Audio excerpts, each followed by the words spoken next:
नमस्कार मंडळी, आज सॅटर्डे होता. मुलाची शाळा लवकर होती आणि घरचं आवरलं आणि आईला भेटायला गेली होती. तर आईचं असं चाललं होतं आवरावर किचन वगैरे साफ करायचं. तर आईला म्हटलं हो बाजूला, मी करते सगळं हे. कारण आईची अशी परिस्थिती बघून फार वाईट वाटतं. कारण आमची परिस्थिती फारशी चांगली नव्हती तेव्हा ना. आम्हाला वाढवण्यासाठी आईने खूप कष्टाची कामं केली होती. आणि मग आता तिला तिची तब्येत बरी नसते, कारण आता एजही झालं आणि मग नंतर भाव जॉबला लागला आणि मीही माझंही शिक्षण पूर्ण झालं, मीही कामाला लागली. सगळं काही चांगलं चाललं होतं. जिथे मुली 7 ते 5 हजार पगार पाडायचे, तिथे मी 10 ते 15 हजार पगार पाडायची. खूप मेहनत करायची, टार्गेटचं काम होतं, कारण मला परिस्थितीची जाणीव होती.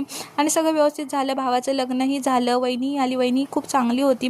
आई आणि वहिनी मिळून काम करायच्या. पण अचानक कोरोना आला आणि कोरोनाच्या काळात माझी वहिनी ऑफ झाली. मग परत आईवर सगळी जबाबदारी आली. भावाची 3 मुलं आणि मग आईला एकटं सगळं जमत नव्हतं. मग डिलिव्हरीच्या काळात आई माझ्या घरी आली. आईला म्हटलं आता तू इथेच राहा. मग आईला बाजूलाच रूम घेऊन दिला. मग कधी कधी वेळ भेटला की आईला मी अशी मदत करत असते.